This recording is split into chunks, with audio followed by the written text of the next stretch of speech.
Imagine the clash of shields, the roar of battle, and at the heart of it, Viking women fighting side by side with men. They weren't just legends whispered in sagas, they were shield maidens, warriors who struck fear into their enemies and shattered every expectation of their time. With swords flashing and axes raised, these deadly women of the north commanded ships, led raids, and defended their homelands with fire in their hearts. Were they myth? Were they real? Tonight, we uncover the truth behind the shield maidens, the most fearless Viking women to ever walk the earth. The northern sky was black with storm clouds, a sea of thunder rolling above the fjords. The air reeked of salt and iron, and the crash of waves against jagged cliffs was as fierce as the roar of warriors charging into battle.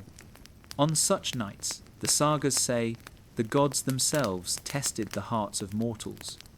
In a village carved into the coastline of Norway, firelight flickered from the great longhouse. Inside, Viking men sharpened blades and repaired shields, while the Viking women carried food, stoked the hearth, and sang songs that steadied trembling hands.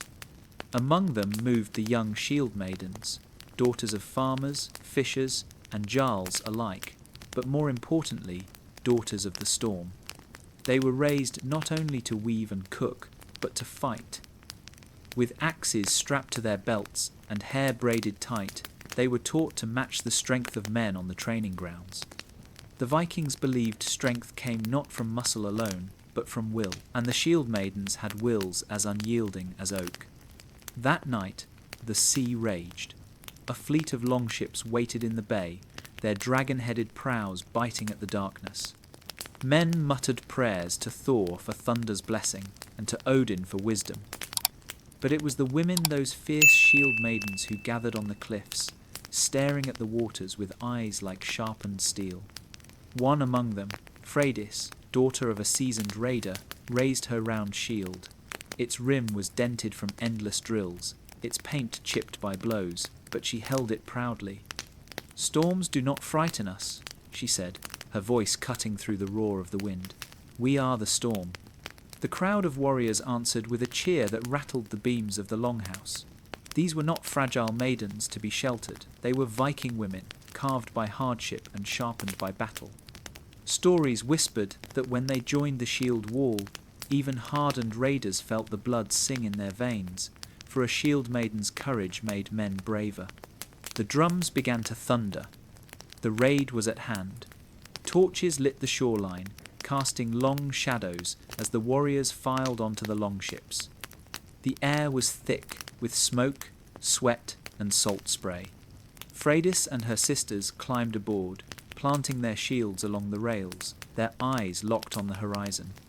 As the ships pushed into the storm, lightning cracked the sky, illuminating their faces painted in streaks of blue and red, symbols of protection, vengeance, and fate.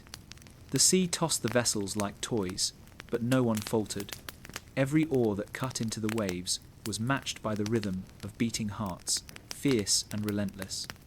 And so, the saga began, not of kings or jarls, but of women who defied the storm and became it. They would carve their names into memory, not with whispers, but with steel, blood, and fire. The shield maidens had risen.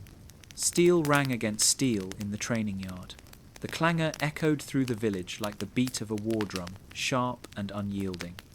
Sweat steamed from bare arms, despite the cold morning air, and the smell of iron mixed with wood smoke as the blacksmiths hammered fresh edges onto blades. Here, strength was not a gift, it was forged. The shield maidens trained where the men did, beneath the watchful eyes of warriors, scarred by 100 battles. For them, there was no gentleness. An axe struck just as hard whether swung at man or woman, and a shield shattered just as easily. To falter was to bleed. To endure was to earn honour. Freydis stood at the centre of the yard, shield raised, axe clenched in her hand. Across from her, a boy just a year older lunged with a spear. The crowd jeered as the point darted toward her chest. But she twisted, slammed the rim of her shield into the boy's side. and sent him sprawling in the mud. Gasps turned to cheers. "Again," barked the old captain, overseeing the drill. "A shield maiden must strike like Thor's hammer and endure like Yggdrasil's roots." No hesitation.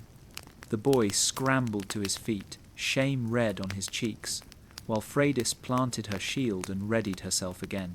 She did not smile. Victories were not to be celebrated in the yard, only on the battlefield where death listened.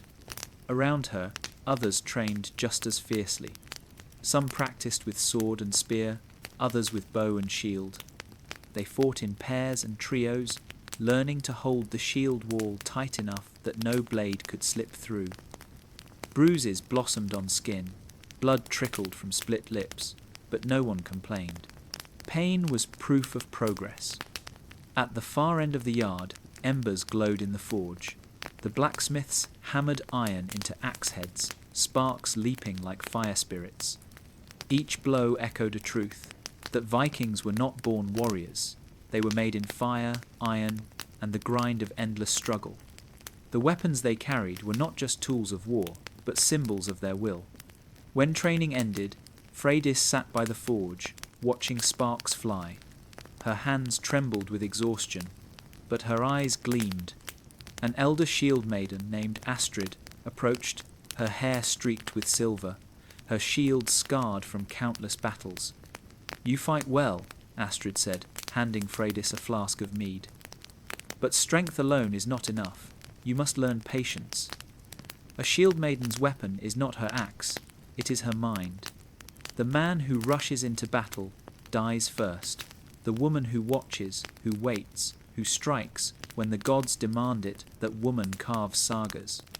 Freydis drank deeply, the honeyed burn warming her throat. She nodded, though her heart burned for glory now, not later.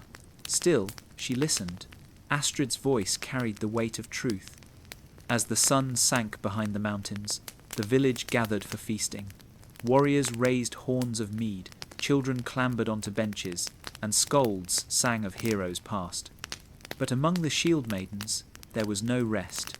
They whispered of the raids to come, of the blood that would soon stain their axes, and of the names they would earn when the sagas spoke of them. Forged in fire, sharpened in iron, they were ready.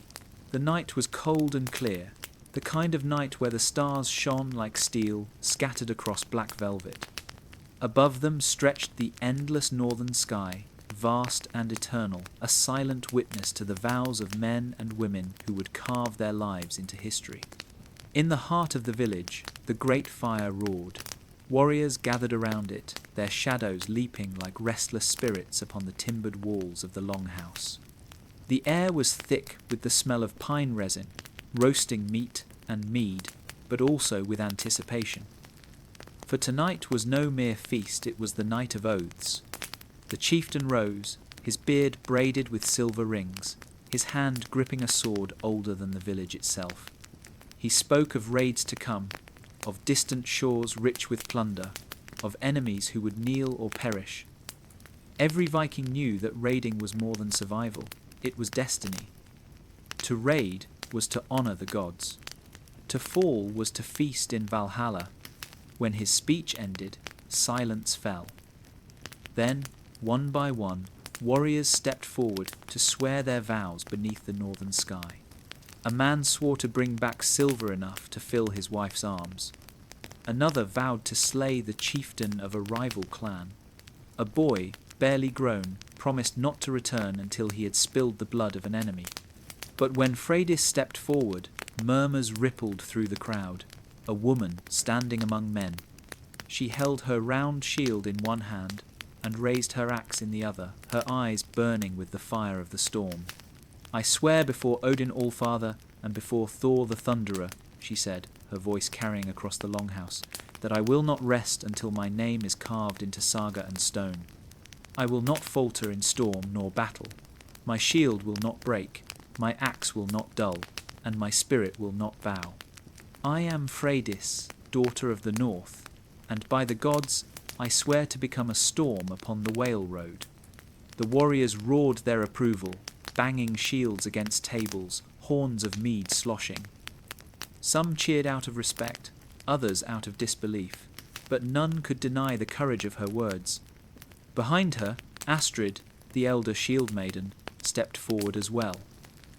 Her oath was simpler, but heavy as iron. I swear to protect the daughters who rise after me, so that the shield maiden's name will never fade. While my blood runs, the North will remember.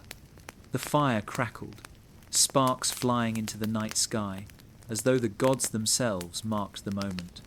Overhead, the stars shimmered brighter, and in the northern horizon, faint bands of green light flickered the aurora, the veil of the Valkyries. The Skalds would later swear that the Valkyries had watched that night, choosing who among the shield maidens would one day join them. When dawn came, the longships would set sail, but tonight, beneath the endless northern sky, oaths had been forged as strong as iron, and the North had gained warriors whose names would echo in eternity. The morning air was sharp enough to cut lungs, and frost still clung to the earth when the warriors gathered in the yard. Shields thumped against shields, and weapons gleamed with frost, waiting to be baptized in sweat and blood. This was no mere drill. Today, the training ground demanded sacrifice. The chieftain had decreed that all who had sworn oaths must prove them. Every warrior, man or woman, would fight until the ground itself tasted iron. No excuses, no mercy, only strength. Freydis stood among them, her shield strapped tight, her axe humming with anticipation. Across from her waited a seasoned warrior, Bjorn Iron Hand, his forearms as thick as oak branches, and his beard stiff with frost. He sneered when he saw her, muttering loud enough for others to hear. The gods laugh at this, a woman in the yard, as if weaving cloth wasn't enough. The crowd rumbled, some laughing, others watching silently. Freydis did not answer. Words were wasted breath when steel spoke louder. The signal horn blared. Bjorn came forward like a storm, his sword flashing toward her ribs. Freydis blocked with her shield, the impact jolting her arm numb. He struck again, heavy and merciless, driving her backward. Mud splattered, and the onlookers roared. But Freydis endured. Each blow rattled her bones, each swing threatened to crush her, yet she held her ground. Then, when Bjorn's sword grew wild with confidence, she twisted, slamming the rim of her shield into his jaw. The crack of bone silenced the crowd. Before he could recover, her axe swept low, biting into his leg. Blood sprayed, hot against the cold air, and the giant toppled into the mud. The yard erupted half with outrage, half with awe. The chieftain stepped forward, his expression unreadable. He studied Bjorn writhing in pain, then turned to Freydis, whose chest heaved with fury and triumph. "Blood has been spilled," he said, voice booming. "And the ground remembers. Freydis, daughter of the North. You have proven yourself before gods and men. No shield maiden here shall be mocked again." Astrid's eyes glimmered with pride, though she remained silent. Other women in the yard straightened, their hands tightening on weapons, fire in their hearts. Freydis's victory was not hers alone, it was theirs. Yet the training did not end. The rest of the day, warriors clashed in pairs, blood dripping into the earth, cries of pain and rage filling the air. Some left limping, others unconscious, and a few carried away, their bodies broken beyond healing. The ground became slick with crimson, a reminder that Viking life was carved not in comfort, but in suffering. When the final horn sounded, Freydis stood taller than she had ever stood. Her arm ached, her knuckles were raw, and Bjorn's blood still stained her axe. But she felt unbreakable, as though the Norns themselves had woven her destiny tighter that day. The training grounds had tasted her blood and her enemies, and in the eyes of the North, she was no longer merely a girl with an axe, she was a warrior. The fjord lay quiet at dawn, its waters dark as hammered steel. Mist curled low across the surface, hiding the longships that waited like wolves ready to leap. Each ship's dragon-headed prow snarled at the horizon, eager to taste foreign shores. The warriors gathered, weapons strapped. shields stacked along the hulls in perfect rows. The scent of pine tar and salt filled the air. They had sharpened their blades through the night, whispering prayers to Odin and Tyr, gods of war. Today, those prayers would be answered. Freydis stood among them, her fingers tight on the grip of her axe. This was no training ground, no test beneath watchful eyes. This was the raid, the proving ground of every Viking warrior. She had sworn her oath beneath the northern sky, spilled blood in the yard, and now the sea would carry her into destiny. The chieftain raised his sword. Today, the Whale Road opens. We strike the coast to the south, where soft men guard fat treasures. The gods demand blood, and we shall give it. A roar surged across the longships. Shields banged against hulls, oars slapped the water, and horns bellowed deep enough to stir the fjord's depths. The ships leapt forward, slicing through the mist, warriors chanting in rhythm with the oars. Odin owns us all. Odin owns us all. The sea carried them swiftly, and soon the coastline emerged. A small village clinging to the shore, smoke rising lazily from its thatched roofs. Its people were just waking, unaware of the storm about to break upon them. The longships crashed onto the beach.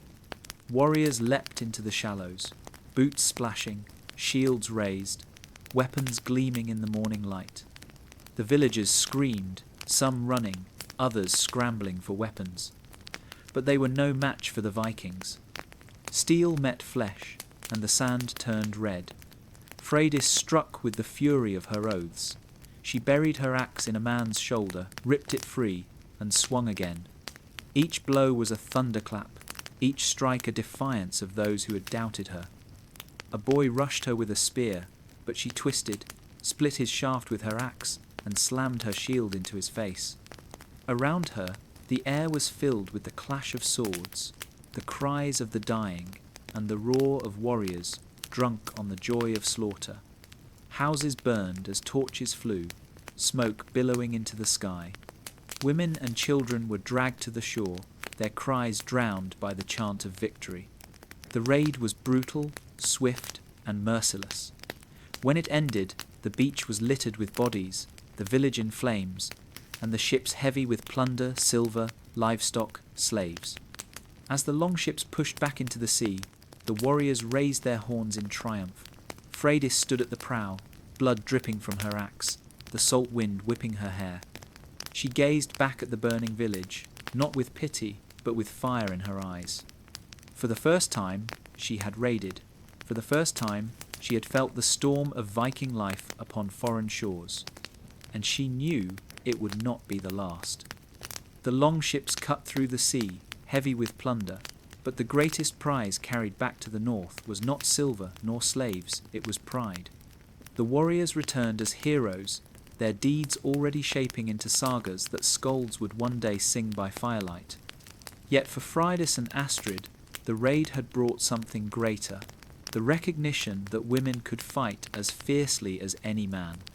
When the fleet reached the fjord, the villagers gathered on the shore to welcome them home. Horns blared, children shouted, and wives rushed to embrace their husbands. But among the crowd, all eyes turned to Freydis and Astrid, still blood-stained, their shields battered but unbroken.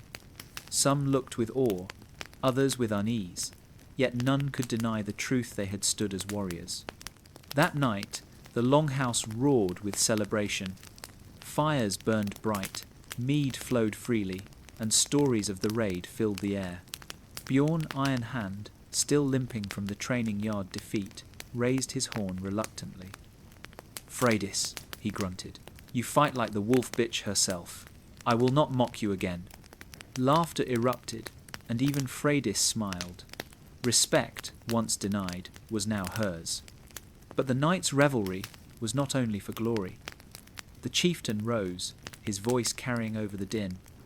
Raids are not won by single blades. They are won by the wall by warriors who stand shoulder to shoulder, shield to shield, so no foe may break them. Tonight, I saw something new.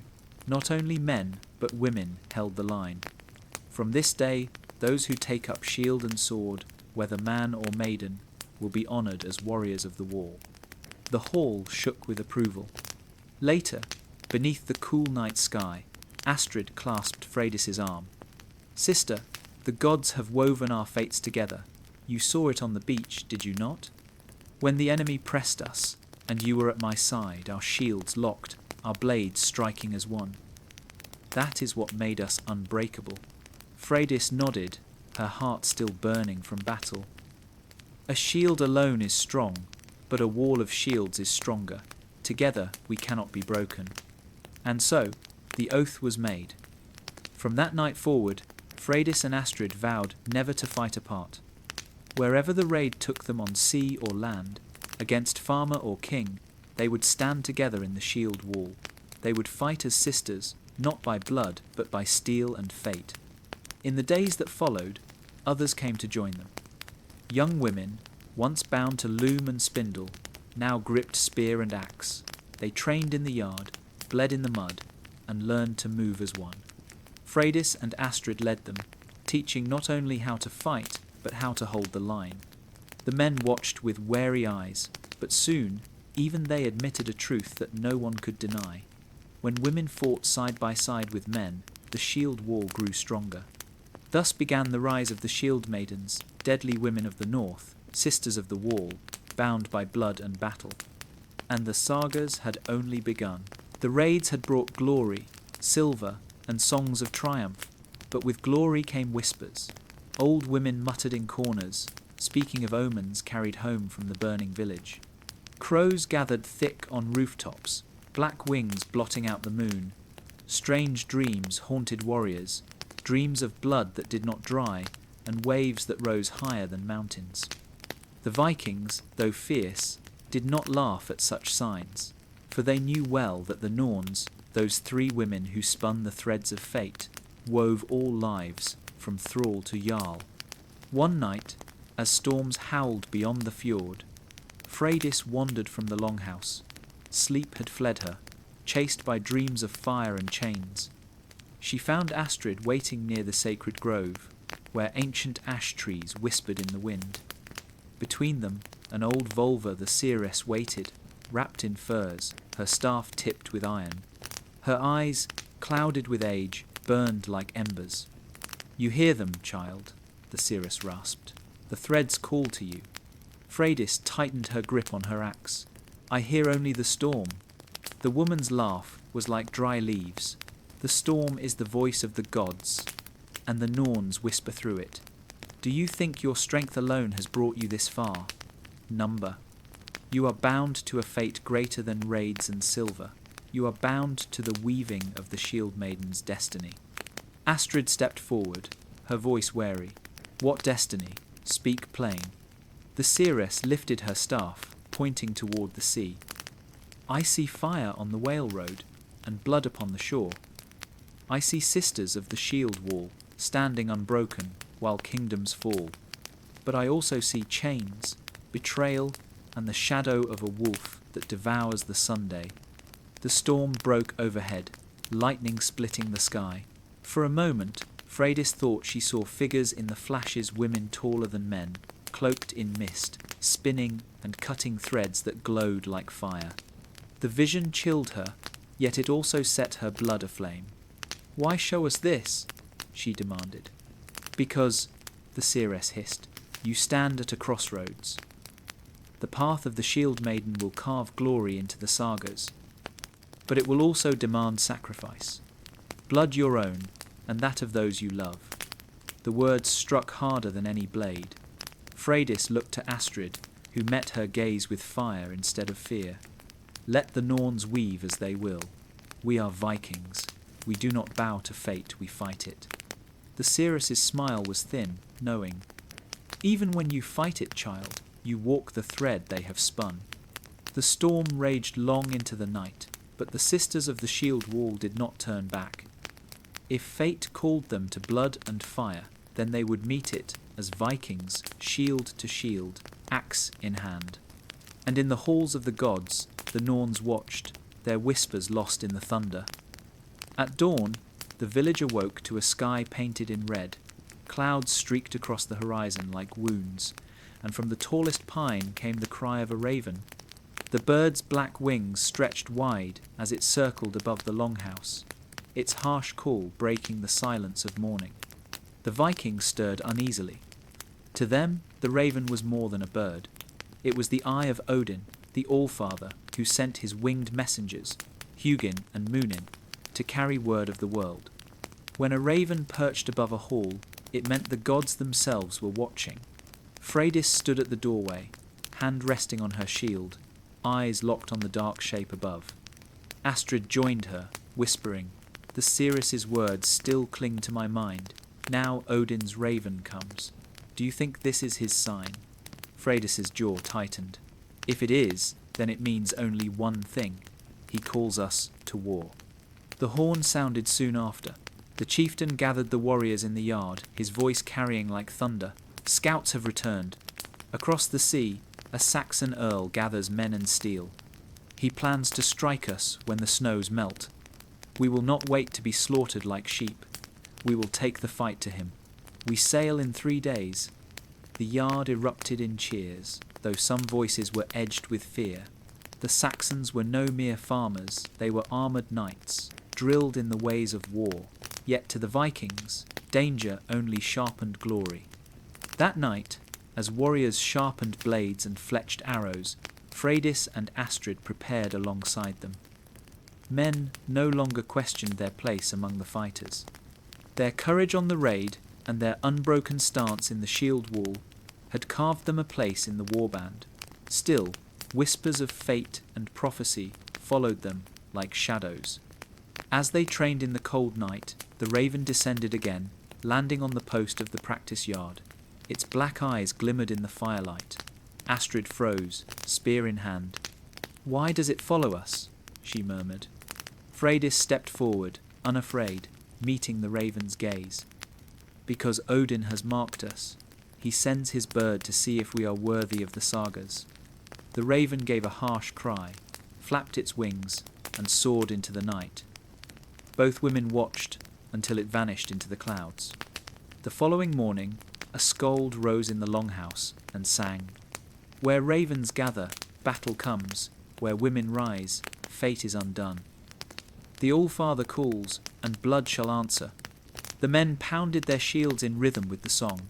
The sound shook the beams of the hall and echoed across the fjord, a drumbeat of war. The raven's cry had been heard.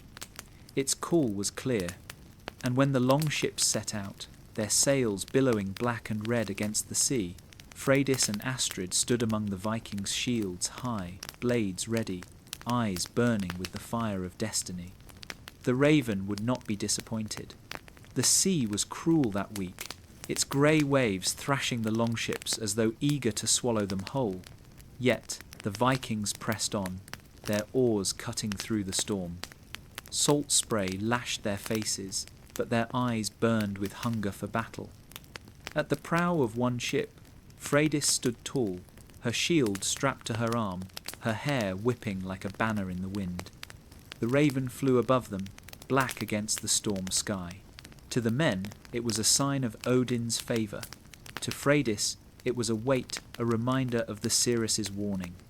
On the third morning, the coastline appeared. Green cliffs rose out of the mist, crowned with a wooden fortress. Saxon banners flapped in the wind. Warriors gathered on the shore, shields gleaming like bronze teeth. The Vikings grinned at the sight. The longships crashed onto the beach, their prows biting into sand. Shields locked, spears bristled. The chieftain roared, "For Odin!" and the shield wall advanced.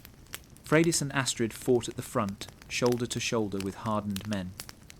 The Saxons came at them in waves, armoured knights with swords that flashed like fire. Yet for every knight that struck, a Viking answered with axe and fury. The shield maidens fought like wolves unleashed. Freydis's axe split a helm, the man beneath collapsing like a felled tree. Astrid's spear thrust past a shield rim, piercing through mail and bone. Blood painted the sand, and the cries of dying men rose like a grim chorus. A Saxon knight, towering and broad, broke through the line. His sword cleaved a Viking's shield in two, sending splinters flying. He roared and swung for Astrid. Freydis lunged, intercepting the blow with her own shield. The force rattled her bones, but she held, shoving the knight back. Astrid's spear flashed, and the man fell. For a moment, the battle slowed. Eyes turned toward the women.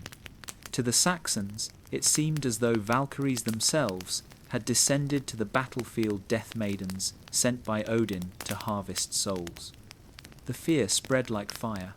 Men muttered prayers, retreating even as their leaders screamed for courage. The Vikings seized the moment. The shield wall surged, axes hacking, spears thrusting.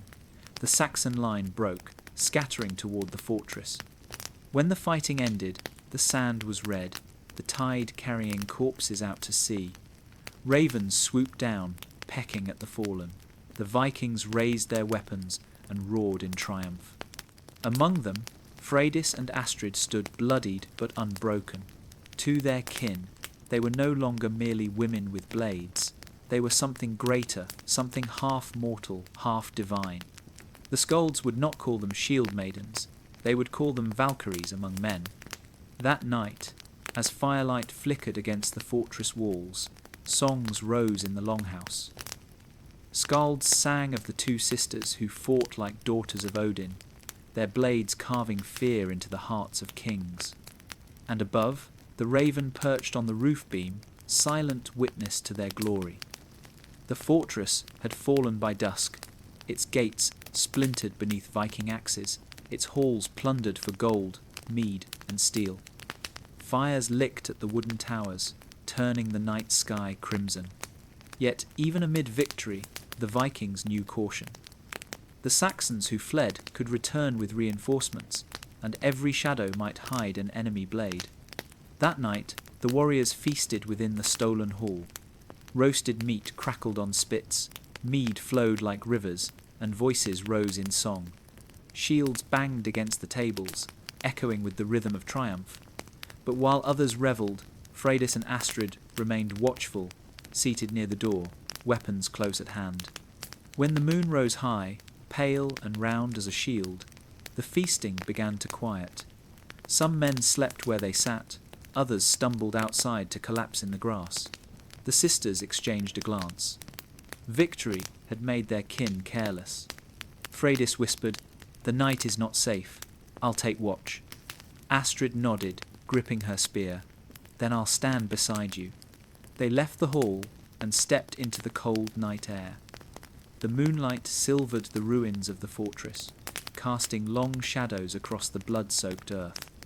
The wind carried strange whispers, the kind that made warriors tighten their grips on their weapons.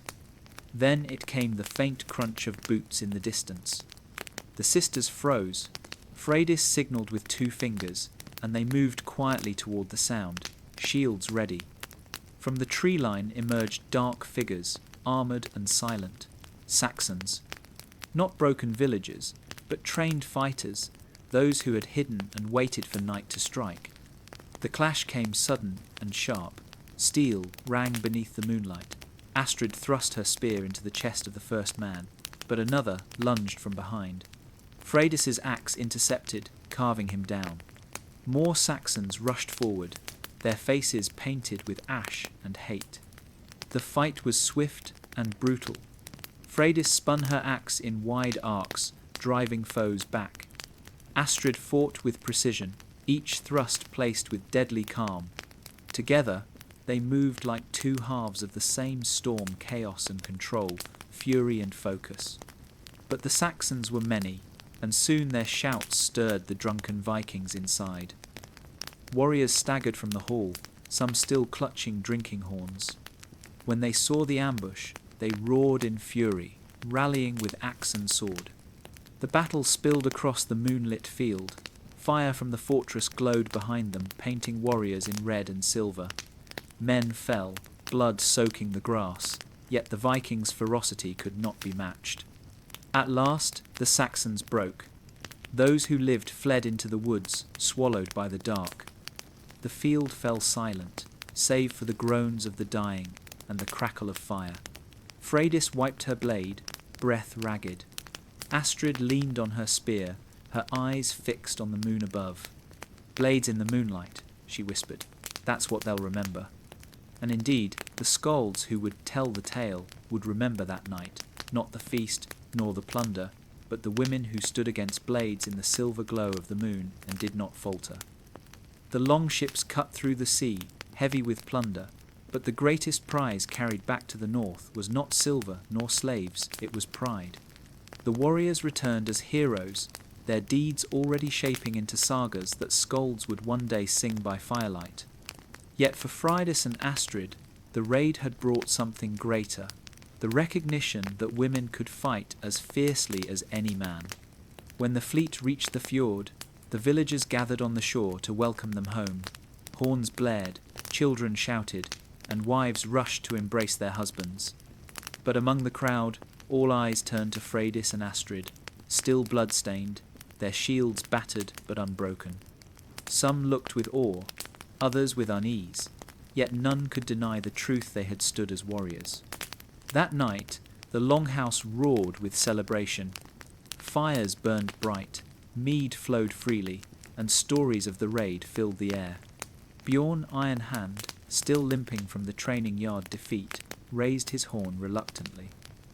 "Freydis," he grunted, "you fight like the wolf bitch herself. I will not mock you again." Laughter erupted, and even Freydis smiled. Respect, once denied, was now hers. But the night's revelry was not only for glory. The chieftain rose, his voice carrying over the din. Raids are not won by single blades. They are won by the wall by warriors who stand shoulder to shoulder, shield to shield, so no foe may break them. Tonight, I saw something new. Not only men, but women held the line. From this day, those who take up shield and sword, whether man or maiden, will be honoured as warriors of the wall. The hall shook with approval. Later, beneath the cool night sky, Astrid clasped Freydis's arm. "Sister, the gods have woven our fates together. You saw it on the beach, did you not? When the enemy pressed us, and you were at my side, our shields locked, our blades striking as one. That is what made us unbreakable." Freydis nodded, her heart still burning from battle. "A shield alone is strong, but a wall of shields is stronger. Together we cannot be broken." And so, the oath was made. From that night forward, Freydis and Astrid vowed never to fight apart. Wherever the raid took them on sea or land, against farmer or king, they would stand together in the shield wall. They would fight as sisters, not by blood, but by steel and fate. In the days that followed, others came to join them. Young women, once bound to loom and spindle, now gripped spear and axe. They trained in the yard, bled in the mud, and learned to move as one. Freydis and Astrid led them, teaching not only how to fight, but how to hold the line. The men watched with wary eyes, but soon even they admitted a truth that no one could deny. When women fought side by side with men, the shield wall grew stronger. Thus began the rise of the shield maidens, deadly women of the north, sisters of the wall, bound by blood and battle. And the sagas had only begun. The fortress smouldered behind them, its towers broken, its defenders slain or enslaved. The fjord echoed with victory cries, the clash of weapons against shields, and the chants of men who had tasted glory. Yet, amid the spoils of conquest, it was not gold or mead that the warriors spoke of most, it was the shield maidens. Freydis and Astrid had carved their names into the saga of the siege. Warriors swore they had seen Freydis split a Saxon captain from crown to collarbone with a single stroke. Others claimed Astrid fought like a storm given flesh, her spear striking faster than the eye could follow. Songs were already rising in the smoke, carried by drunken voices that would one day become legends. That night, in the hall newly claimed as their own, the Vikings gathered. The chieftain raised his horn of mead, foam spilling down his beard as he spoke. "Tonight we honour not only our victory, but the women who fought beside us, women of blood, women of honour, who prove the North breeds warriors of all kinds." The hall roared in answer, Shields slammed against the walls, the rhythm like thunder. Freydis lifted her axe in salute, Astrid her spear. They stood tall, unflinching beneath the firelit gaze of their kin. But honour came with weight. Later, when the noise of feasting faded to the softer hum of song, the chieftain summoned the sisters to his side. "You fight like wolves," he said, his voice heavy. "But wolves must know loyalty. Will you swear the blood oath to this clan?" Freydis's eyes narrowed. The blood oath was sacred. To swear it meant binding themselves not just to the clan's victories, but to its defeats, its deaths, its fate. Breaking such an oath invited shame worse than death. Astrid looked at her sister. The fire in Freydis's eyes was clear, but so too was the weight of choice. At last, Freydis nodded. "Bring the blade," she said. The chieftain's knife gleamed in the firelight. Each sister cut her palm, blood spilling freely. They pressed their hands together, blood mingling as the hall grew silent. With this oath, they spoke as one.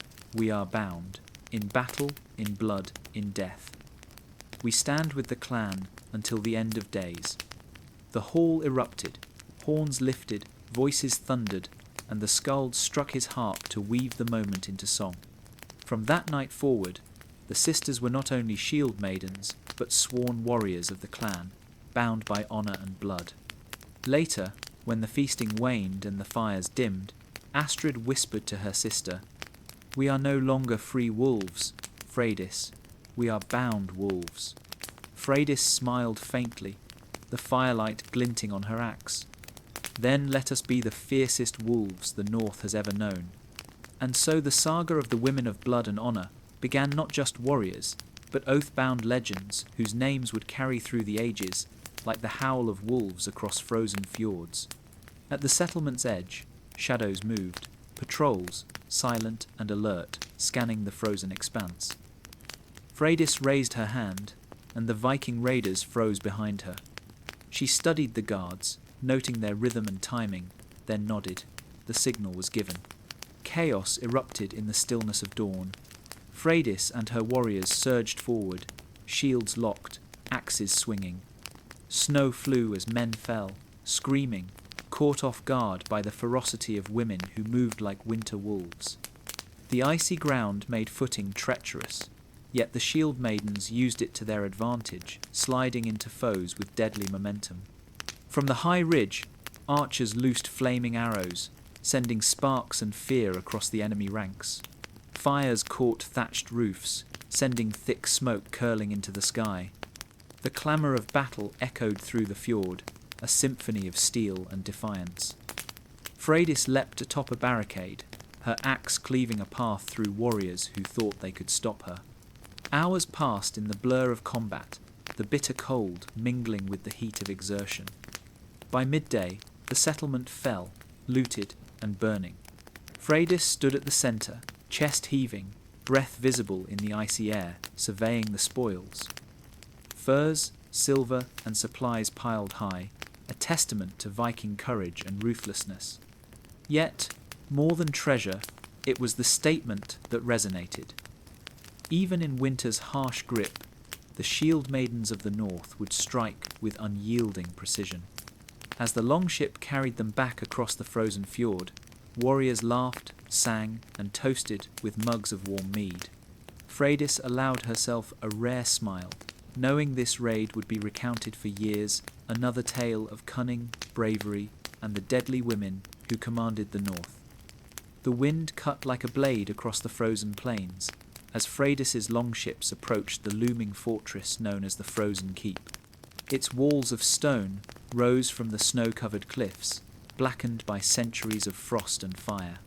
Smoke curled lazily from the towers, the defenders unaware that a fleet of hardened Viking warriors, led by shield maidens, had come to challenge their dominance. "Steady," Freydis commanded, standing at the prow of the lead ship. Her steel armour gleamed faintly under the pale winter sun, her battle-axe ready, shield strapped securely to her arm. Around her, the crew of shield maidens moved with practiced silence, oars gliding through icy waters. Every face reflected the tension of the impending battle. Today, they would either seize the keep or be swallowed by the cold stone walls like so many others before them. The first volley of arrows whistled over their heads as they neared the drawbridge.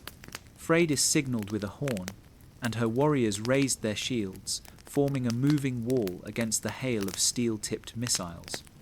The water below, partially frozen, creaked with each wave, threatening to break the rhythm of their advance. "Boarders ready!" she shouted, leaping onto the dock first, boots crunching on frost-hardened wood. Her shield met a defender's axe with a loud clash, sparks flying. The keep's guards rushed to repel the attackers, but the shield maidens moved with precision, flanking, striking, and pushing them back into the heart of the fortress. Inside, the corridors were narrow, the air heavy with smoke and the smell of sweat. Freydis led a small team up the spiral staircase to the main tower, the sound of battle echoing below. She could hear the cries of men, the clash of steel, the thrum of arrows striking stone.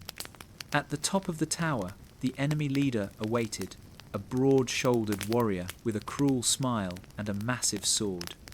"You think a few women can take this keep?" he sneered. "I am no woman you've faced before," Freydis replied, raising her axe. In a blur of motion, she attacked, each strike calculated, exploiting weaknesses in his guard. Around her, her shield maidens fought side by side, using ropes and ladders to bring down barricades, freeing prisoners trapped within the towers. The battle raged for hours, the cold biting through leather and mail, yet the shield maidens pressed relentlessly. With coordinated effort, they set fire to the gates, forcing the remaining defenders into the open where arrows and axes awaited. One by one, the stronghold fell, its walls echoing with the cries of the defeated. By nightfall, the frozen keep was theirs. Freydis stood atop the highest tower, surveying the conquered land, the wind whipping her hair across her face. The victory was hard won, but it solidified her reputation, not only a fearsome warrior, but a master strategist, capable of toppling the strongest of Viking fortresses. Around the fire that night, warriors celebrated with mead, recounting the daring feats that had brought them triumph. Freydis allowed herself a rare smile, knowing the frozen keep would now serve as a beacon, a symbol of the strength and cunning of shield maidens of the north. The wind cut like a blade across the frozen plains, as Freydis's longships approached the looming fortress known as the Frozen Keep. Its walls of stone rose from the snow-covered cliffs, blackened by centuries of frost and fire. Smoke curled lazily from the towers, the defenders unaware that a fleet of hardened Viking warriors, led by shield maidens, had come to challenge their dominance. "Steady," Freydis commanded, standing at the prow of the lead ship. Her steel armour gleamed faintly under the pale winter sun, her battle-axe ready, shield strapped securely to her arm. Around her, the crew of shield maidens moved with practiced silence, oars gliding through icy waters. Every face reflected the tension of the impending battle. Today, they would either seize the keep or be swallowed by the cold stone walls like so many others before them. The first volley of arrows whistled over their heads as they neared the drawbridge. Freydis signalled with a horn, and her warriors raised their shields, forming a moving wall against the hail of steel-tipped missiles. The water below, partially frozen, creaked with each wave, threatening to break the rhythm of their advance. "Boarders ready!" she shouted, leaping onto the dock first, boots crunching on frost-hardened wood. Her shield met a defender's axe with a loud clash, sparks flying. The keep's guards rushed to repel the attackers, but the shield maidens moved with precision, flanking, striking, and pushing them back into the heart of the fortress. Inside, the corridors were narrow, the air heavy with smoke and the smell of sweat. Freydis led a small team up the spiral staircase to the main tower, the sound of battle echoing below. She could hear the cries of men, the clash of steel, the thrum of arrows striking stone.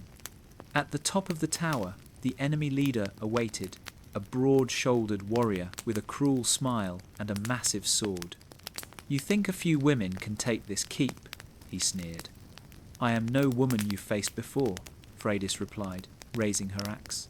In a blur of motion, she attacked, each strike calculated, exploiting weaknesses in his guard. Around her, her shield maidens fought side by side, using ropes and ladders to bring down barricades, freeing prisoners trapped within the towers. The battle raged for hours, the cold biting through leather and mail, yet the shield maidens pressed relentlessly. With coordinated effort, they set fire to the gates, forcing the remaining defenders into the open where arrows and axes awaited. One by one, the stronghold fell, its walls echoing with the cries of the defeated. By nightfall, the frozen keep was theirs. Freydis stood atop the highest tower, surveying the conquered land, the wind whipping her hair across her face. The victory was hard won, but it solidified her reputation, not only a fearsome warrior, but a master strategist, capable of toppling the strongest of Viking fortresses.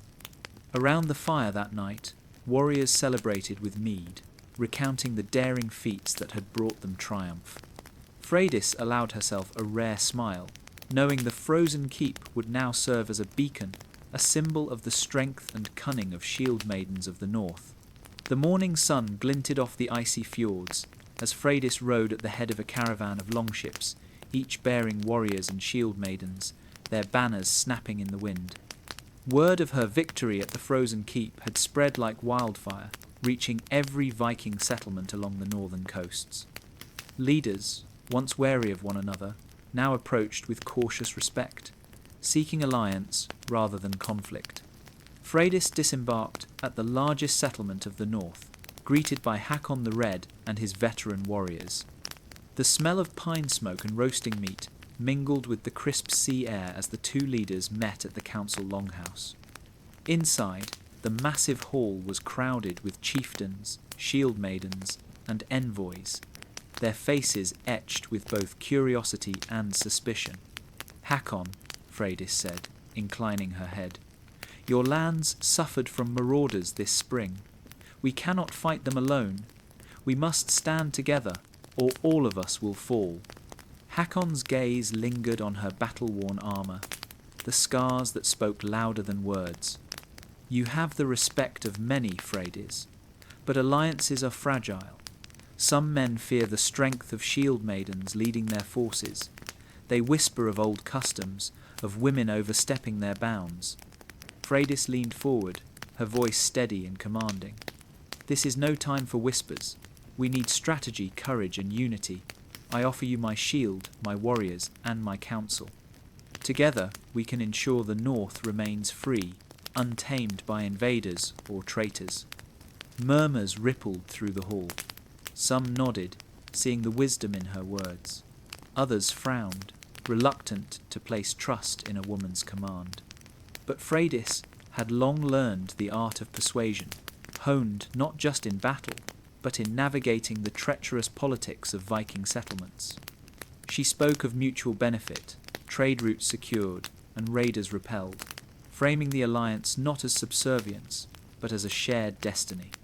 By the time the sun dipped low, a pact was forged. 7 northern settlements agreed to unite under a banner of mutual defence, with Freydis acting as chief strategist. Swords were clasped, oaths exchanged over mead, and the hall resounded with the chants of warriors pledging themselves to the cause.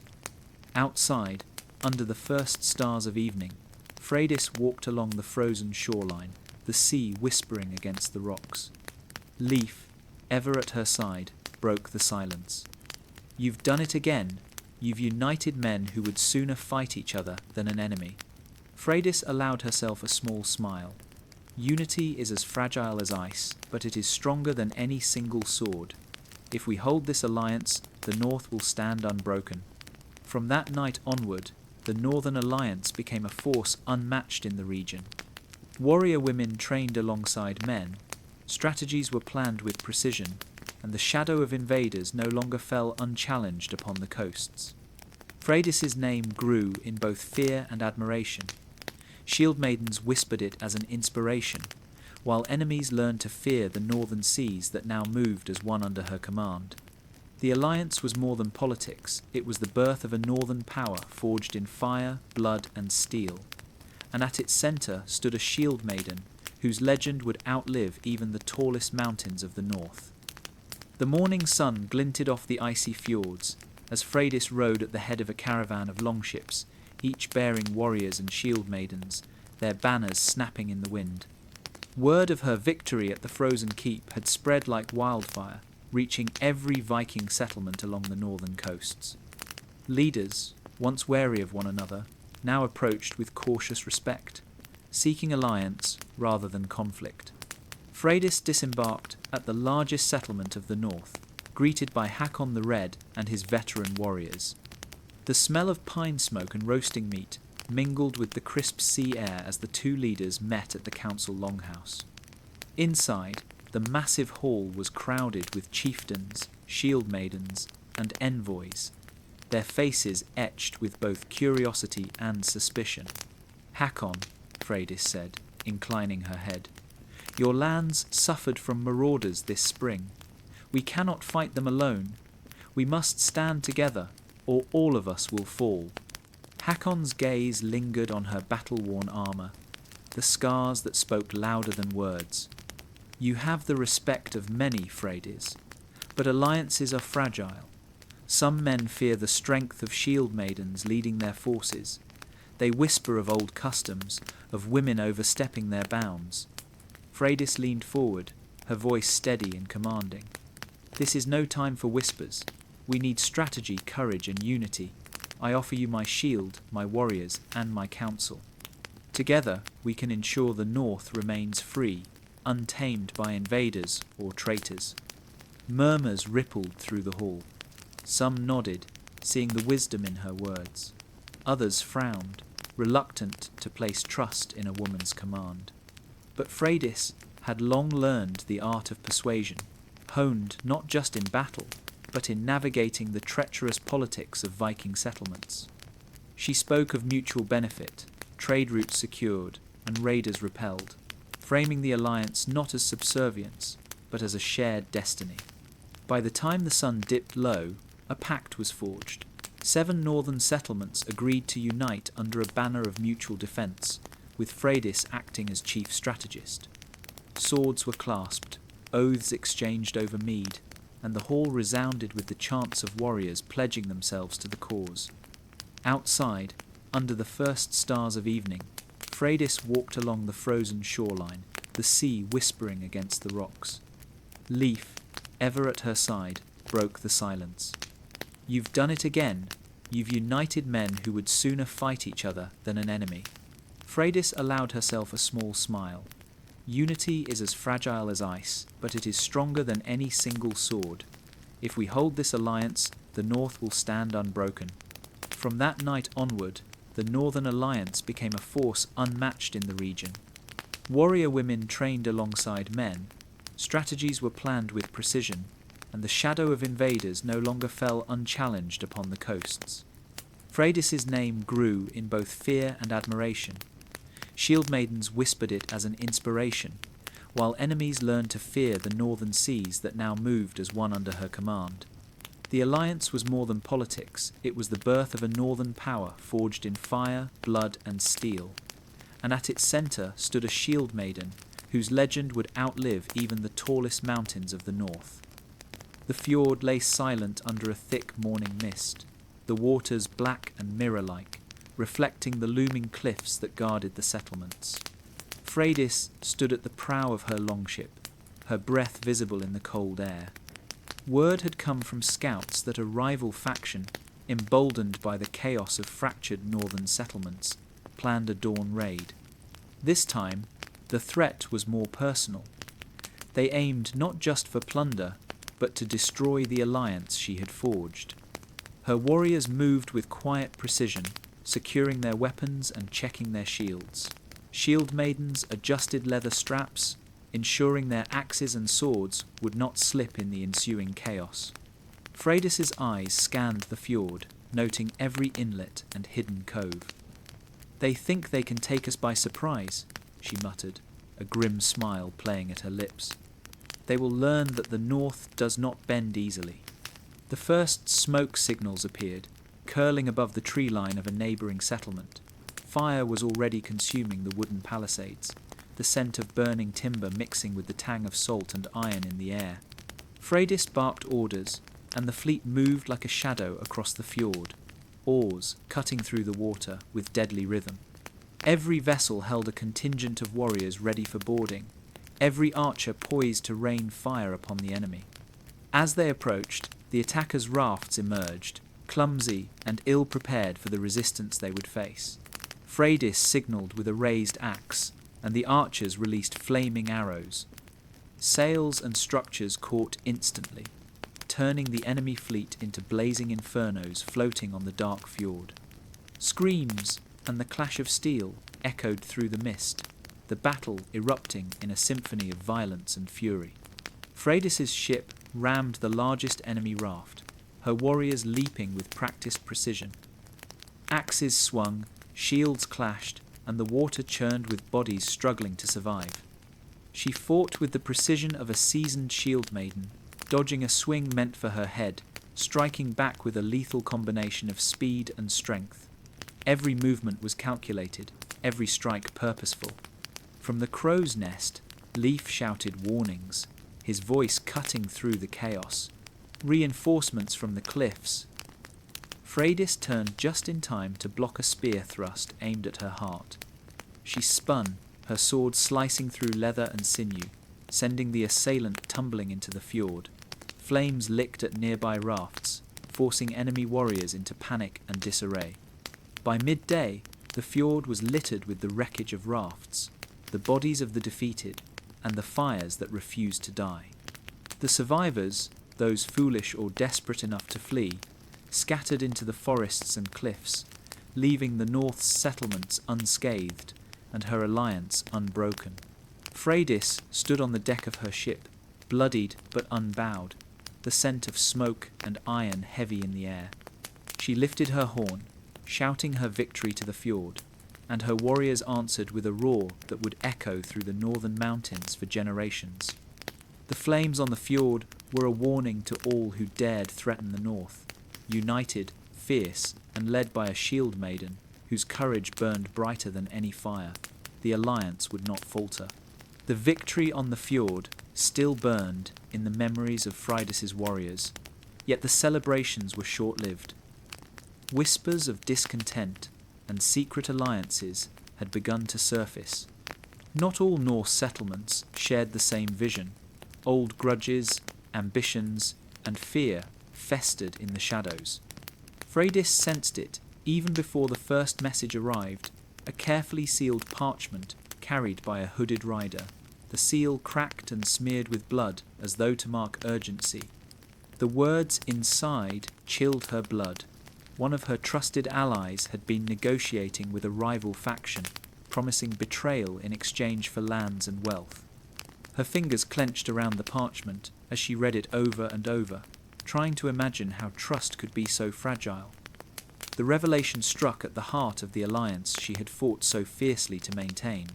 Freydis had always relied on loyalty and honour, but now treachery threatened to undo everything. In the great hall, candlelight flickering over long wooden beams, Freydis summoned her closest warriors and council leaders. Faces that had shared blood and battle now displayed cautious fear. "The North's enemies are not only beyond our fjords," she began, her voice calm but commanding.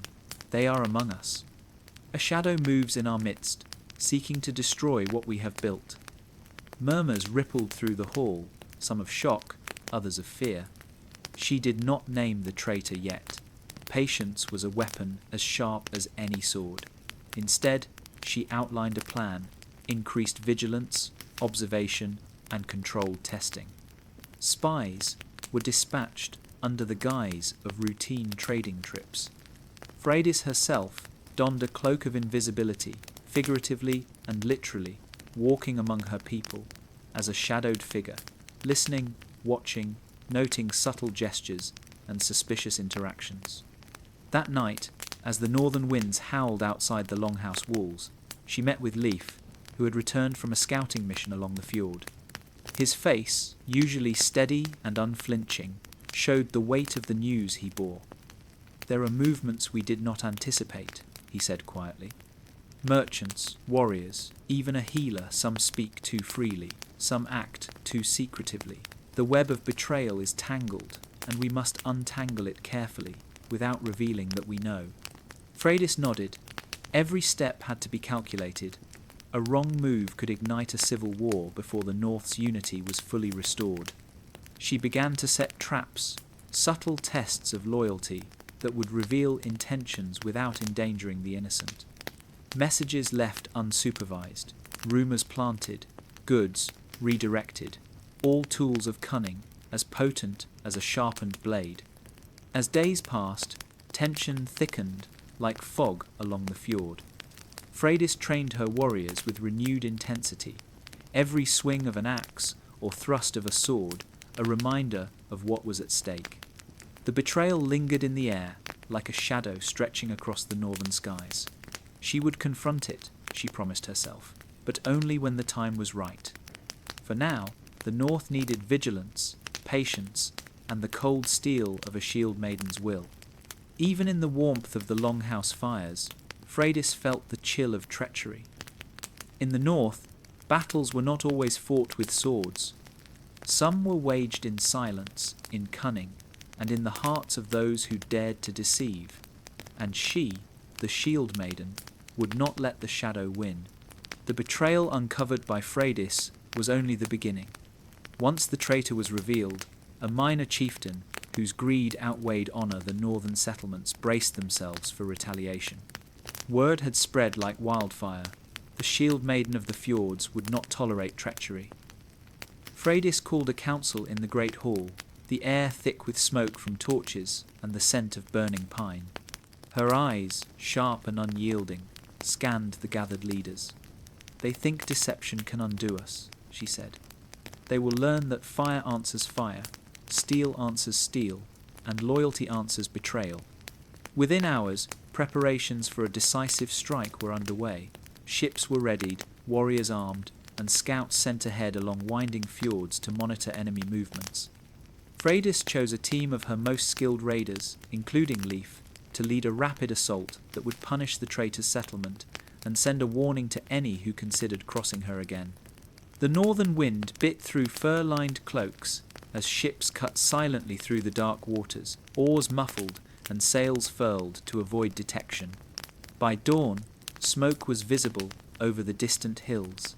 The settlement of the betrayer lay exposed, its watchmen caught unprepared. Freydis gave the signal, and fire arrows streaked through the sky, igniting barns, storehouses, and watchtowers. Chaos erupted as warriors stormed the longhouses, shields raised, swords swinging with precision honed from decades of battle. Every move was calculated, no unnecessary bloodshed, only punishment for betrayal. Freydis herself led the charge into the heart of the enemy stronghold. The traitor, realizing too late that his deception had been discovered, attempted to flee. But Freydis was faster, cutting him off with a single, fluid motion. Her blade, glinting in the morning sun, caught the first rays as she drove him to his knees. The Council of Allied Settlements had demanded justice, and justice would be delivered swiftly and decisively. The flames reflected off the fjord waters, painting the scene in gold and crimson. Survivors fled into the forest, pursued by raiders who spared none who resisted. Others were captured, bound, and brought to Freydis's fleet for judgment. She spared the innocents, the women, children, and the sick, but made clear that treachery would carry a heavy price. News of the assault spread quickly, and neighbouring settlements took heed. The shield maiden's warning was unmistakable. The North would not tolerate betrayal. As the fleet returned, triumphant but weary, Freydis allowed herself a rare moment of reflection. The fjords, bathed in the morning light, seemed serene, belying the destruction left in her wake. She knew vengeance was not an act of anger alone, but a tool of survival in the ruthless world of Viking politics. Leif approached, placing a hand on her shoulder. They will think twice before crossing you again, he said quietly. Freydis nodded, eyes scanning the horizon where smoke still curled from burning settlements. Let them remember the flames of vengeance, she replied. Let them know that honor and loyalty are the true shields of the North. With that, the fleet returned to their settlement, the fires of justice leaving an indelible mark on the hearts of friend and foe alike. The North would remember, and Freydis's legend grew ever larger, a warning and inspiration in equal measure. The fjords were shrouded in mist as Freydis's fleet returned to port, the silver dawn casting ghostly reflections on the water. The victory from the previous night had been decisive, yet the Shield Maiden knew better than to believe the North would remain calm for long. Whispers of vengeance already floated on the wind, carried by returning traders and fleeing scouts. Her eyes narrowed, scanning the horizon for the first sign of trouble. Inside the longhouse, the council gathered again. The warriors' bodies were weary, their arms bruised and blistered, yet their spirits burned with the knowledge that they had survived impossible odds. Freydis rose from her seat, her voice calm but commanding. The fjords are ours tonight, but shadows linger. Enemies who have not yet revealed themselves move unseen. We cannot rest on yesterday's triumph. We must anticipate the next strike. Her advisors nodded, familiar with the Shield Maiden's prescience. Leif, standing beside her, ran a hand over the map, etched into the table. Reports indicate unusual activity along the northern coast, he said. Small raiding parties have been sighted, perhaps scouting for weaknesses. They are testing us. Freydis's jaw tightened. Then we will give them something to remember. Not just fire and steel this time, but deception. Let the shadows of the fjords fight for us. Over the following days, Freydis orchestrated a series of feints and ambushes. Small fishing boats were sent with false cargo, carrying decoys meant to draw enemy eyes. Watchers hid along cliffs and in dense forests, signalling when the shadow parties approached. Every movement was calculated, every strategy designed to confuse and terrify. The fjords themselves became weapons, narrow channels funneling invaders into traps, sudden rocks, and hidden spikes lying in wait beneath the waves. One evening, as the sun sank behind jagged peaks, a small fleet appeared on the horizon. Their black sails were ghost-like against the twilight sky. Freydis's heart quickened not with fear, but with anticipation. She had prepared for this, and the shadow of the fjords would become their doom. Rowing silently from hidden coves, her warriors emerged from the mist. Fire arrows arced through the fading light, landing on deck and sending enemy ships into panic. Chaos erupted, but in a controlled, strategic manner. Freydis led a boarding party, her sword singing as it cut through the first line of opposition. Her warriors moved as one, a coordinated storm of steel and fury. Shadows danced across the decks, the mist concealing their numbers until it was too late. By midnight, the enemy was shattered, their ships abandoned or sunk, the fjords silent once more except for the lapping of waves against bloodied hulls. Freydis stood at the prow, her chest heaving, eyes scanning the horizon. The north was vast and wild, filled with hidden dangers, but she had learned its secrets. The fjords had become allies, the shadows her silent warriors. Victory was hers again, but the Shield Maiden knew the shadows never slept. They waited, and so would she, ready for the next challenge the north dared to send. Smoke curled across the horizon like a serpent, a dark warning of destruction. Freydis tightened her grip on the hilt of her sword, feeling the familiar rush of adrenaline. Word had arrived that a rival settlement, emboldened by rumours of her victories, had raided a small coastal village allied with her people. Homes had burned, livestock slaughtered, and survivors left to die. The northern wind carried the scent of charred timber, and Freydis vowed it would carry fire in return. Her fleet was ready in hours, warriors eager to avenge their fallen kin. Ships cut through the icy fjord waters with the silent precision of trained raiders. Freydis led from the front, her raven-emblazoned shield gleaming in the early light.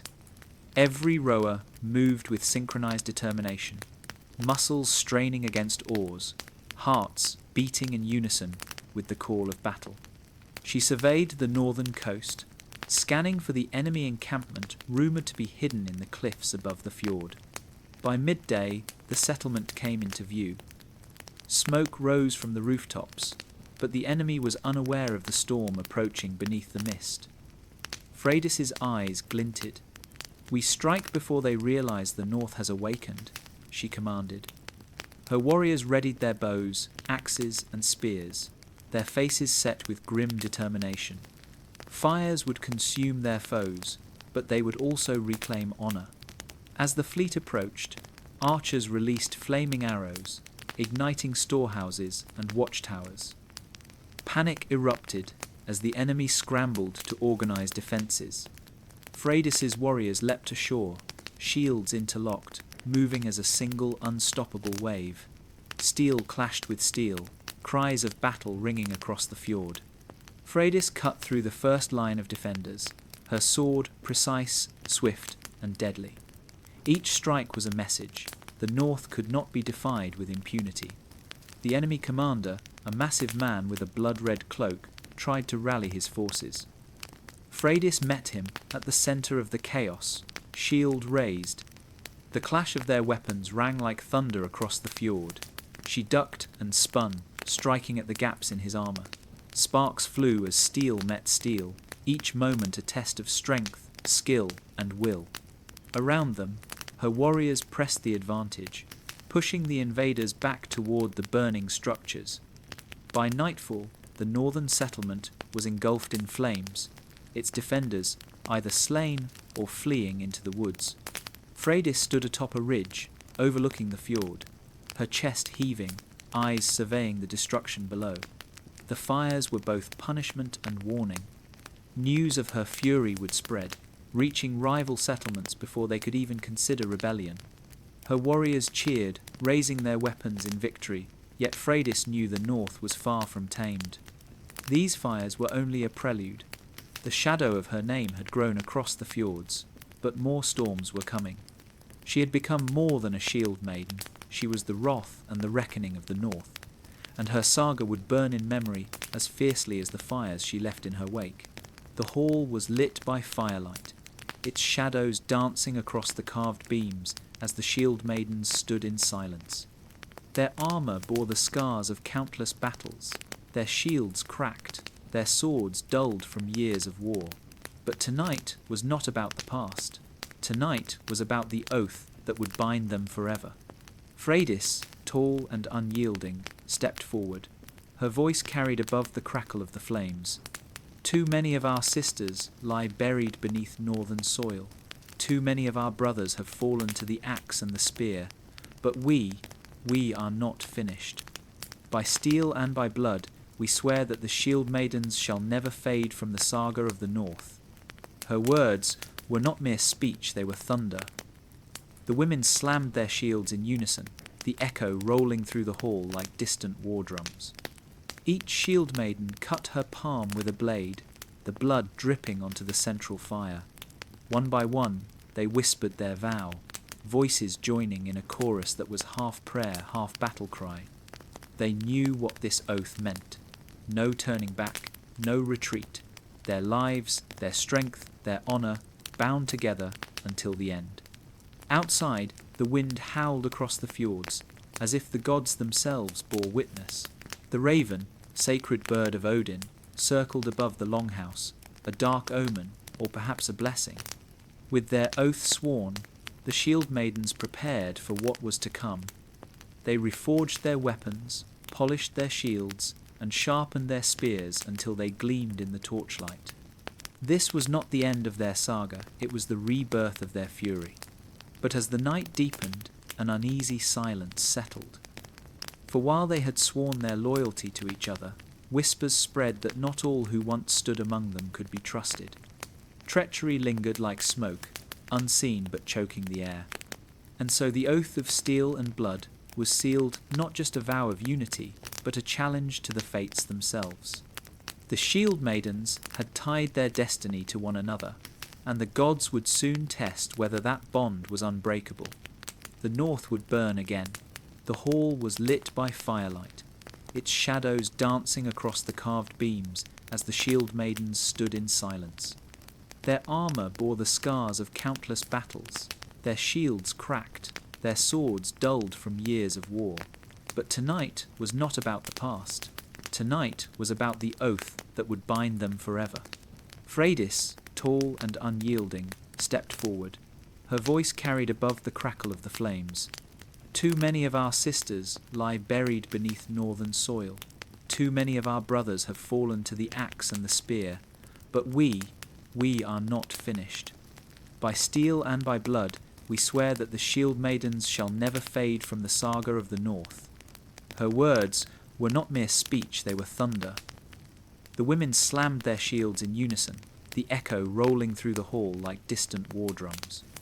Each shield maiden cut her palm with a blade, the blood dripping onto the central fire. One by one, they whispered their vow, voices joining in a chorus that was half prayer, half battle cry. They knew what this oath meant. No turning back, no retreat. Their lives, their strength, their honour, bound together until the end. Outside, the wind howled across the fjords, as if the gods themselves bore witness.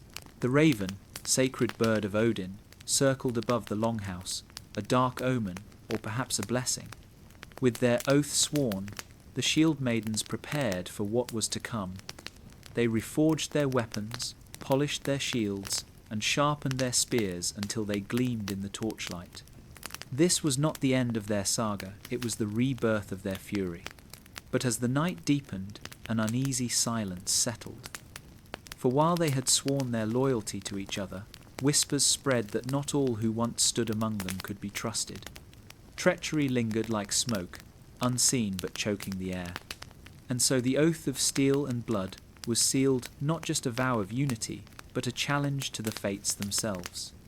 The shield maidens had tied their destiny to one another, and the gods would soon test whether that bond was unbreakable. The north would burn again. The flames roared against the night sky, leaping high above the longhouse like the breath of a dragon. The shield maidens had set the pyres alight, not for mourning, but for defiance. The fire was their beacon, their declaration to gods and men alike that their will would never die. Freydis stood before the blaze, her silhouette cut against the inferno. Her hand rested on the haft of her axe, her face streaked with ash. Around her, the others gathered in a circle, their shields reflecting the glow. This was no simple ritual. This was the rebirth of their war. "We are the flame," Freydis cried, her voice carrying into the storm winds. "We are the fire that cannot be quenched, not by steel, nor treachery, nor the will of kings. When our enemies see these flames, let them tremble, for as long as fire burns, so do we." The shield maidens slammed their shields against the earth in rhythm. Boom, boom, boom. The sound echoed like the heartbeat of the north itself. Sparks flew into the night, swirling like spirits freed from their chains. Astrid stepped forward, throwing her broken spear into the blaze. "Let the past burn," she declared, her eyes sharp with resolve. "We forge new weapons, and with them we forge new fates." Others followed. Shattered shields, dented helms, and blood-stained banners were tossed into the fire. The flames consumed it all, turning loss into light. Every shield maiden's voice rose in song, not the gentle songs of hearth and home, but the war chants of their foremothers, the kind sung on longships crossing stormy seas, the kind that promised no mercy. But as the flames grew higher, a shadow stirred at the edges of the gathering. A rider approached on a black horse, cloaked and hooded. The shield maidens fell silent, their hands instinctively gripping their blades. The rider dismounted, walking into the circle of firelight. His voice was low, ragged. "The kings of the south gather armies. They have sworn to end your defiance. The fire you light tonight," he gestured toward the pyres, "will be seen as a challenge, and they will answer it. The shield maidens exchanged glances. Fear did not grip them, fire did. Freydis raised her axe once more, the fire painting her face in gold and blood red. "Let them come," she said, her tone like steel striking steel. "We do not run from flames, we are the flames." The night erupted with cheers, the fire towering above them as if the gods themselves stoked it. Ravens circled overhead, black wings cutting across the moon. The shield maidens had declared war not just against men, but against fate itself. The fire that never dies had been lit, and soon the whole north would burn. The shield maidens had sworn their oath in fire and blood, yet even the strongest chains can crack when shadow creeps in. Betrayal rarely comes from strangers. It comes from those who once stood beside you, sharing bread, sharing battle, sharing trust. The hall was tense that night. The women feasted after the pyre ritual, their laughter mingling with the smell of roasted boar and mead. Yet, beneath the noise, there was an unease. Freydis noticed it first. A glance held too long, a whisper exchanged too quickly. Her instincts, sharpened on battlefields, told her something was wrong. She rose, her eyes sweeping the room. "Speak," she demanded. "If there are doubts, let them be voiced. Better steal in the open than poison in the dark." For a long moment, silence. Then Astrid slammed her fist on the table. "There is a traitor among us." The hall erupted into shouts.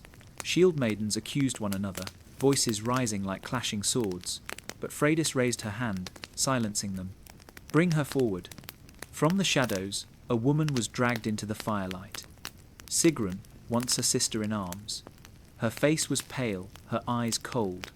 At her feet was a sack of silver, stamped with the crest of a southern king. Gasps filled the hall. The betrayal was undeniable. Freydis's jaw tightened. "You would sell us for silver? Trade our lives for the favour of kings who would see us chained and broken?" Sigrun met her gaze without flinching. "I choose survival, you choose death. When their armies come, you will burn with your pride. I will live." The shield maidens roared in fury, blades drawn, their loyalty to one another tested like never before. But Freydis stepped forward, her axe gleaming in the firelight. "Then live no longer." The clash was brutal. Sigrun fought like a cornered wolf, her blade fast and desperate, but she was no match for the fury of sisters she had betrayed. Freydis struck the final blow, her axe burying deep into the wooden floor beside Sigrun's fallen body, a warning carved into the hall itself. The shield maidens stood in silence, the air heavy with smoke and betrayal. Trust, once broken, does not heal easily. Even as Sigrun's lifeless form was carried away, doubt lingered like a ghost among them. Freydis spoke at last, her voice steady but laced with fire. "Let this be our lesson. The South will not defeat us with steel alone. They will use whispers, gold, and fear. From this day forward, we trust only those who have bled beside us." The women raised their shields in grim agreement. Yet deep inside, each of them wondered how many more blades of betrayal would strike before their saga reached its end. The shield maidens had survived betrayal once, but shadows have a way of returning. The sea was black as iron, the waves rising like mountains beneath the shield maidens' longship. Their sails snapped in the wind, painted with symbols of wolves, ravens, and dragons. It was said that this voyage would be their last, not because they feared death, but because they sailed into waters no Viking had dared before. Freydis stood at the prow, her cloak whipping in the storm. Her eyes scanned the horizon, searching for the jagged coastline where their fate awaited. Behind her, the shield maidens rode in rhythm, their voices chanting an old song, one sung by raiders long before them. "Row, sisters, row, to blood, to fire, to glory." Every word carried across the waves like thunder. They were not sailing to raid villages or to seek silver. They were sailing for something far greater, vengeance. The southern kings who had conspired with Sigrun had united armies, forging a massive force meant to crush the shield maidens once and for all. Freydis would not wait for their ships to come north. She would meet them head-on, in their own waters, and carve her legend into their coasts. The longship cut through the storm, as though Odin himself guided it. Lightning forked across the sky, illuminating their shields and spears, their faces set with grim determination. Some whispered that this voyage would be their doom, but no one dared turn back. Better to die at sea, sword in hand, than to waste away in fear. As dawn broke, land appeared, a distant strip of jagged cliffs and smoke curling from villages beyond. The women tightened their grips on their weapons. This was not just another raid, this was war. Freydis raised her axe high. This voyage is our last because we will make it so. After today, there will be no kings bold enough to challenge us, no armies foolish enough to hunt us. The North will remember our names until the end of time. The shield maidens roared in answer, slamming their shields together until the sound rolled across the waves like thunder. As the longship struck the shallows, the women leapt into the surf, their boots splashing, their weapons raised. The village before them stirred in panic bells ringing, men scrambling for arms, women dragging children to safety. The shield maidens advanced, not as raiders, but as a storm made flesh. Fire licked the thatch of houses, steel clashed against steel, and screams rose into the sky. This was no longer about plunder. This was vengeance, and vengeance burned brighter than gold. When the smoke cleared, the shield maidens stood upon the cliffs, their longship below, their enemies broken behind them. The voyage north would never be forgotten, for it was not a voyage of return, it was the voyage that carved their saga into the heart of the world.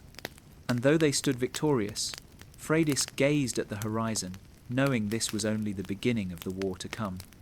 The last voyage north had begun. The battlefield was silent, but the silence was heavier than war itself. Smoke coiled from the ruins of burning villages, the scent of ash mingling with blood. The shield maidens stood in formation, their shields dented, their armour cracked, their faces streaked with dirt and crimson. They had won, but victory was no longer the triumph it once was. Their numbers were fewer now. Too many sisters had fallen, their bodies carried away by ravens and wolves. Those who remained felt the weight of every loss pressing on their hearts like iron. Freydis leaned on her axe, her breath sharp, her eyes burning with defiance. "This is the twilight of our order," she said, her voice carrying across the weary women. "But twilight is not the end. Twilight is when the sky burns brightest before the night takes hold. We will blaze so fiercely that even the gods will remember us." The women raised their shields in answer, though their arms trembled with exhaustion. The twilight of the shield maidens was not to be a fading into obscurity. It was to be their fiercest stand, their greatest defiance. Word had spread of the shield maidens' wrath. Kings and jarls across the lands now united against them. Armies gathered, banners darkening the horizon. For the first time, the shield maidens faced not scattered warbands or villages, but a storm of thousands, determined to end them once and for all. That night, they sat together beneath the stars, sharing the last of their mead, speaking of their fallen sisters. Some sang songs, voices breaking on names that would never be forgotten. Others sharpened blades, though they knew their weapons might not be enough.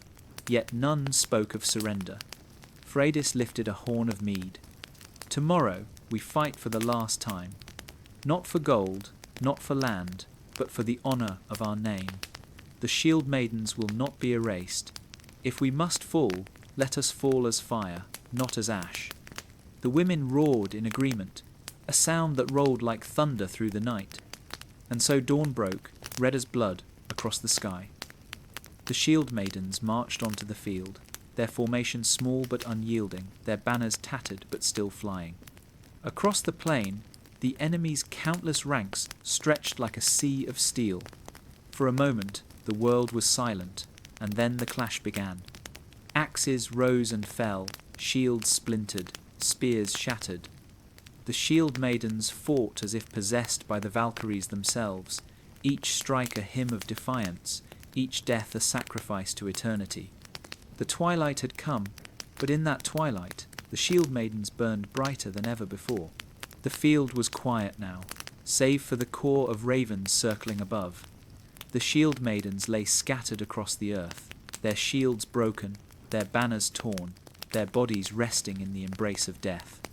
Yet even in ruin, there was triumph, for the ground itself seemed to sing with the memory of their defiance. Freydis, her axe still clutched in her hand, stood among the fallen. Blood streaked her face, her armor shattered, but her spirit unbroken. She looked to the horizon, where the first light of dawn pierced through the mist. To her, it was not a sunrise of defeat, but the birth of legend. The enemy king approached the field, his armies behind him, expecting submission, expecting fear, but what he found was silence, a silence so heavy, so powerful, that his men dared not cheer. For even in death, the shield maidens glared from the ground, eyes wide and fierce, as though Valkyries had already carried their spirits to Odin's hall. And then the stories began. The few who survived fled into the north, carrying tales of the shield maidens' final stand. They spoke of women who fought with the fury of storms, who carved through armies like fire through dry grass, who laughed in the face of death. They told of Freydis, who swung her axe until the very end, her cry echoing like thunder, "We are the daughters of the north." Skalds took up these tales, weaving them into sagas, sung beside the hearth for generations. Children grew up hearing of the shield maidens, not as mortals, but as near-divine warriors who defied kings and armies. Farmers whispered their names as prayers for protection. Young women sharpened their blades, inspired by the fire of their example. And so, though the shield maidens' bodies lay in the earth, their spirit rose higher than ever. They became more than warriors. They became Valkyries in the memory of their people, symbols of courage, defiance, and unbreakable will. Freydis' name was spoken in the same breath as Odin and Thor. Her deeds were not forgotten, for she had carved them into the bones of the world. Wherever warriors lifted a sword, wherever raiders raised a sail, they carried her spirit with them. The shield maidens did not vanish in the twilight. They burned so fiercely that their fire became eternal. And so it is said, when the storm howls across the northern seas, when the thunder cracks and the ravens fly low, the shield maidens ride again, their laughter carried on the wind, their axes flashing like lightning. For legends never die. They become the heartbeat of the north,